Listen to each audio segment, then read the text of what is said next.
Good morning, children. Welcome back to the EVS class. Today's date is 12th August 2020.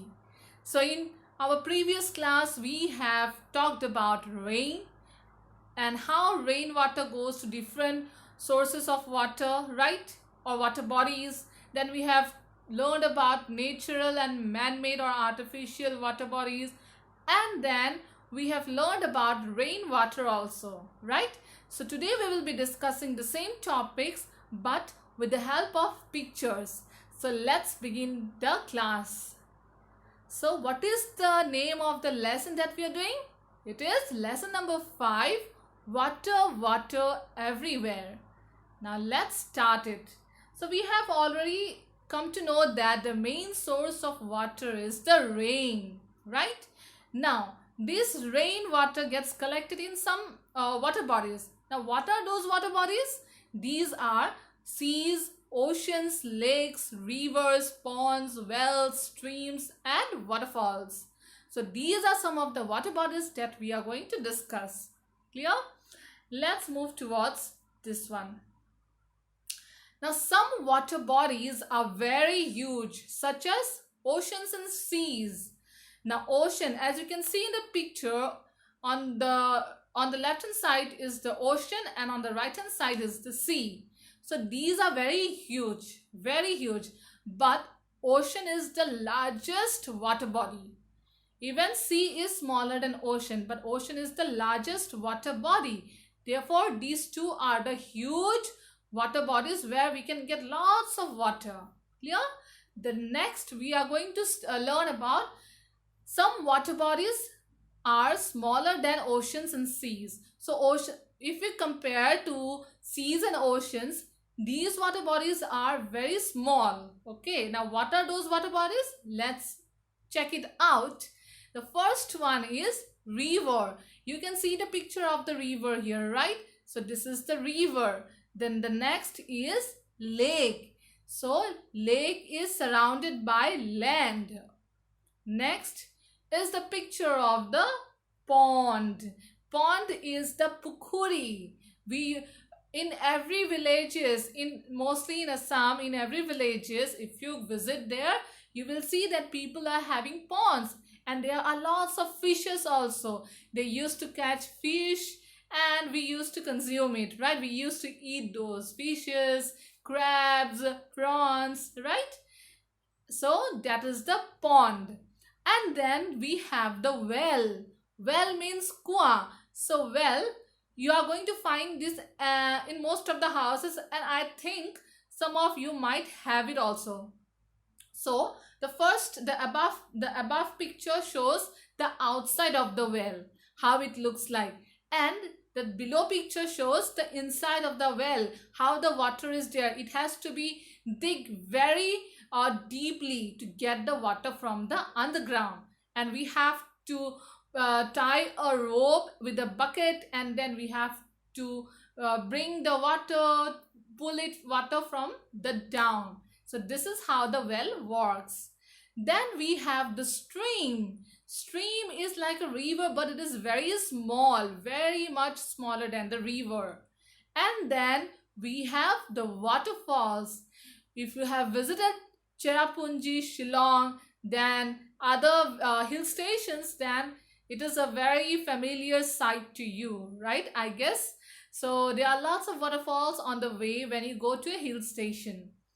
Now these are some of the water bodies that are smaller than oceans and seas. Next we came to know that living beings need water to survive. Yes, and these living beings include trees and plants, human beings and animals, right? Now, have you ever wondered how they get the water? How do the trees get water? Trees get water from the rain. As you can see in the picture, the rain is coming, yes or no? And the tree is there, the leaves of the trees, the branches of the trees and the roots of the trees. When the rain falls, it falls on the leaves, right? And the leaves, it takes it inside and then the water goes into the plant or the tree. And also when the rain falls on the ground, what happens? The roots are below the ground. Yes or no? As you can see here, the roots are below the ground. And as the rain falls down, what happens? It goes under the soil and the roots of the trees gets the water and takes it to the tree. So have you ever seen your parents watering the plants that you have at your home? Do you ever water the plants? Do it today. Take a mug of water and try to give water to that plant. And as soon as you water the plant, what you will find? You will find that the water will vanish. Why? Because it will go under the ground and the roots of the plant or the trees will take those waters from the soil. Clear? Now let's move towards the next one. Now this is about animals. Now animals get water from the ponds, streams, lakes, etc. Right? As you can see this picture, here all the animals are coming together to this small, you can say this is like a small pond or stream.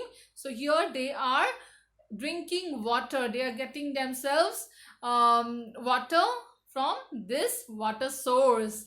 And most of the jungles have streams and ponds and lakes. So all the animals go to those water sources to drink water. And not only to drink water but to bath also. Okay.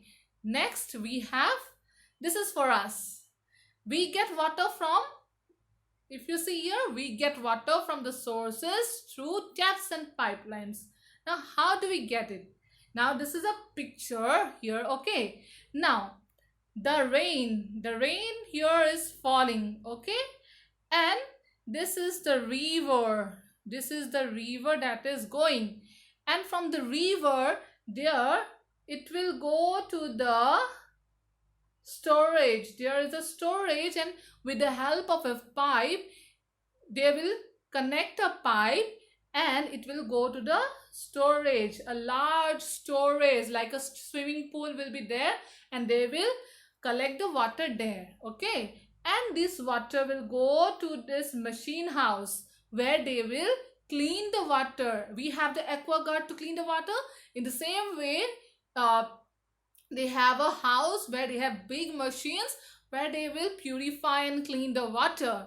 And then they will send to another one where they will remove particles. This is also a center where, or a house, or a house where they are going to clean the water again step by step. And then the final treatment will come. There will be 3 processes of cleaning, because water, we should drink clean water. Yes or no? Therefore, there will be 3 steps of water cleaning. And after that, we will be getting the water in our home. From where we are going to get? Through pipelines and taps. Clear? First, the rain will be there. It will be flowing. The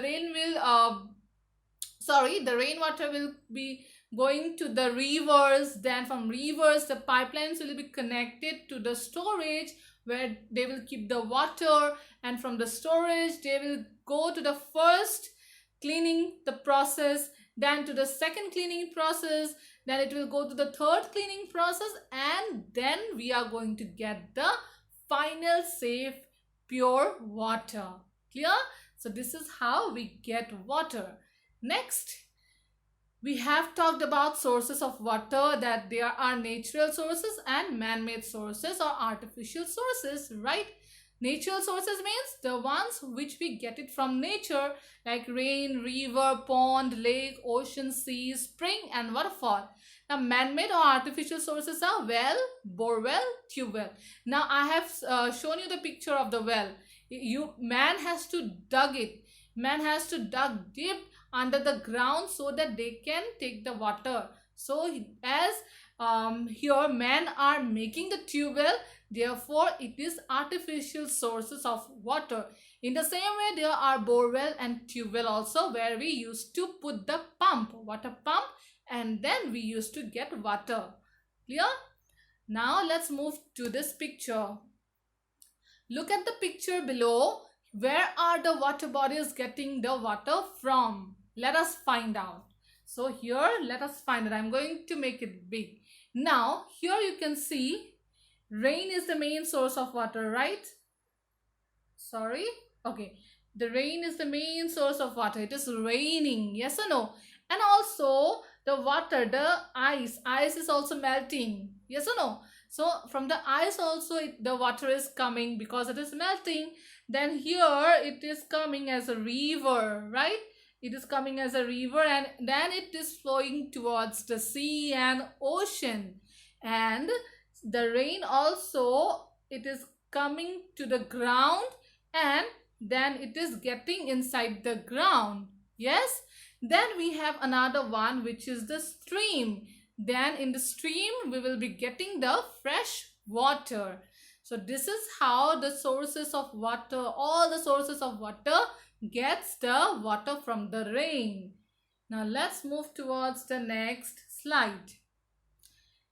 So this is the process how we are going to get rainwater. Okay, now how rainwater, there are two things. Number one is, the rain is, as you see the picture here, the rain is falling, right? And then the water is flowing into a river or a stream. When the rain falls down, what happens? It goes into a river or a stream. Then this river flows and flows a long way, and then it goes into the sea or the ocean, which is a huge water source, right? So this is how the rain goes to the sea or an ocean. First it rains, then it flows into a river or a stream, and then it goes into a sea or an ocean. Then the next picture we have here. As you can see here, here you can see that rain is falling. Where? On the ground. Yes, these are the droplets of rain. And as soon as it gets the rainwater, what it happens? It absorbs, it takes it inside the soil, takes it inside the land. Okay, it goes underground, under the soil, and therefore all the plants will get their own water, and also water will be stored underground, where we will, if we dug the well, borewell or tube well, what will happen? We will get the water below, and from there we are going to get water for our houses. Clear? This is how the rainwater helps us. Now today's discussion was all about pictorial discussion, which I have already discussed in my previous class. Now I hope you have understood the processes, the rainwater, water sources, and how the rainwater works on underground, and how it flows to the river and then goes into the sea. So this is the process how it goes on. And try to water a plant and see how the water gets absorbed into the soil. Okay, try to find it out. So here I end my class. Thank you.